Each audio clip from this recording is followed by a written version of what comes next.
Dia 25 de agosto estreia Guerra do Imaginário. A jornada de Chesterton, Lewis e Tolkien. Inscreva-se no evento de lançamento. Ele se apaixona por ela. Aí ele começa a ir um pouco mal nas provas por causa disso. Daí o Padre Morgan fala para ele, olha, você não vai... O Padre Morgan se irrita com duas coisas. Uma que ela é protestante. E depois de toda essa confusão também, porque com a família dele e tal, ele acha isso uma coisa ruim. E a outra coisa que ela é mais velha. E a terceira coisa é que ele está indo mal nas provas e ele precisava passar numa faculdade de alto nível, conseguir uma bolsa, porque o futuro dele depende disso. Então o padre Morgan, ele acha isso terrível, né? E aí ele proíbe, não terrível, mas ele vê isso como uma coisa que ele não tem maturidade para isso. E ele proíbe ele de sair com o Edith até que ele tenha 21 anos. Então ele espera esse tempo. E o Tolkien consegue entrar em Oxford para estudar. Ele vai estudar em Oxford. Ele consegue se formar antes de ir para a guerra, porque está estourando a Primeira Guerra Mundial nesse período. E aí ele atrasa o draft dele, ele atrasa o chamado dele para a guerra, para conseguir se formar, porque se ele não se formar vai ser ruim, evidentemente, não vai ser uma coisa boa. Então ele se forma para depois ir para a guerra.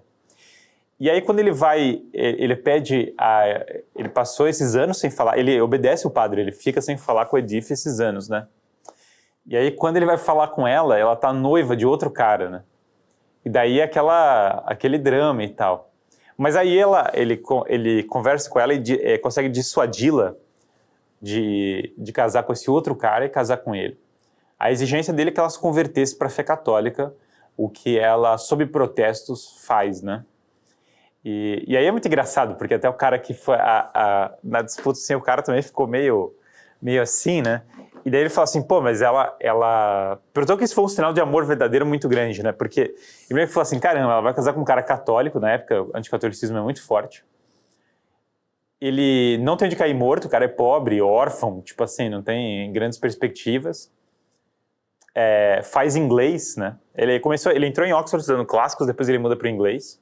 O cara faz inglês e o cara, assim, o cara realmente não tem, assim, não é um cara que ela deveria se casar com ele. Mas, no final das contas, ela casa, e eu tô vendo isso como uma forma de amor, realmente, que ela casou com um cara o modo como ele fala é assim, ela casou comigo, a única perspectiva que eu tinha era morrer na Primeira Guerra Mundial. Essa era a minha grande questão. E aí ele vai para a Primeira Guerra Mundial, ele luta na Primeira Guerra Mundial, inclusive chega a estar na mesma batalha que o Hitler, do lado oposto, né, do Hitler. Ele luta lá nas trincheiras, ele lida com a questão de trabalho burocrático também no exército. E aí ele pega uma doença também, né, ele pega o que eles chamam de trench fever, né, é uma infecção que você pega, se eu não me engano, por uma picada de inseto que a pessoa pega isso daí. E daí com essa trench fever ele é tirado do combate, então ele vai pro home front, né? Ele vai para fazer serviço de patrulhamento na Inglaterra e que, assim, francamente, pelo menos na Primeira Guerra não tinha tanto perigo de ser invadida, certo? Teve alguns ataques assim, mas não foi um negócio, não era um negócio assim muito perigoso, e ele vai focando na carreira dele de professor, né? Ele se torna professor na Universidade de Leeds, muito jovem, um dos mais jovens da faculdade, e depois em Oxford. E em Oxford ele sai de um college para outro, né? Ele vai para outro muito prestigioso no final. Tem vários colleges dentro de Oxford, né? E o primeiro trabalho do Tolkien foi no dicionário de Oxford, inclusive.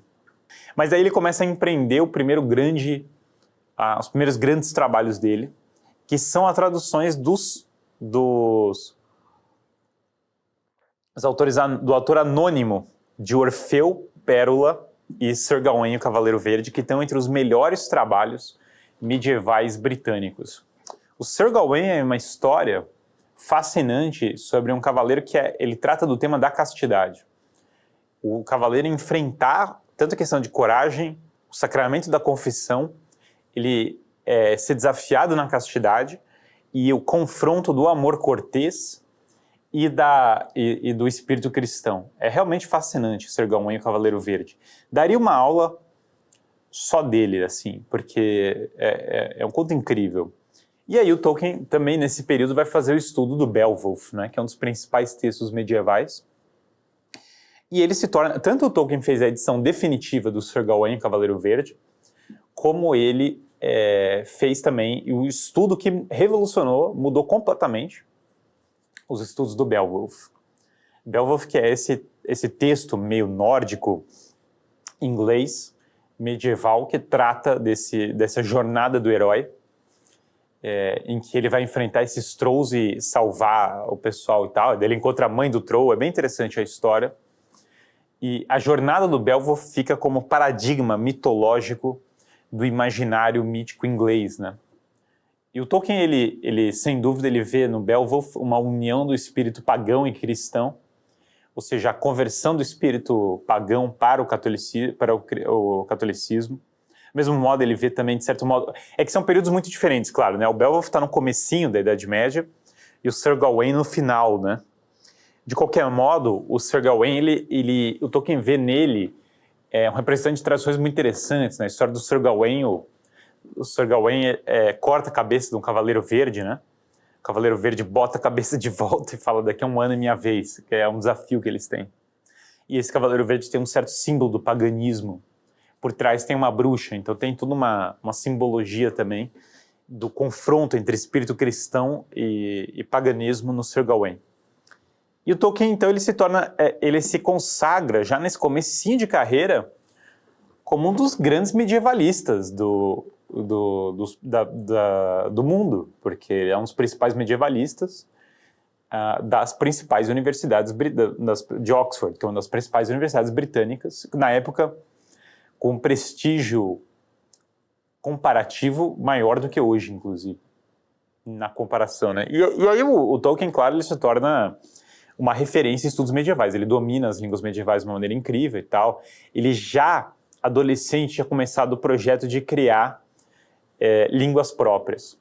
E aí ele se coloca a ideia de criar um imaginário para a Inglaterra, um mito fundador da Inglaterra, e começa a trabalhar na queda de Gondolin. Na Primeira Guerra Mundial ele já escreveu alguns drafts de alguns escritos, algumas coisas, mas ele quer criar um poema épico de origem mitológica, de mito fundador da Inglaterra. Porque ele vê que a Itália, o Império Romano tem um mito fundador, a Grécia tem um mito fundador, mas a Inglaterra tem uma certa crise de identidade, ela não sabe direito quem ela é. E a figura de um mito fundador épico para a Inglaterra seria fundamental. Claro que o estudo que ele faz do Beowulf, o estudo que ele faz do Sir Gawain, preparam isso na cabeça dele, e daí, portanto, esse trabalho que ele faz da queda de Gondolin. Isso, claro, vai ser uma das origens do que vai ser, do que será ainda o imaginário do Senhor dos Anéis, né?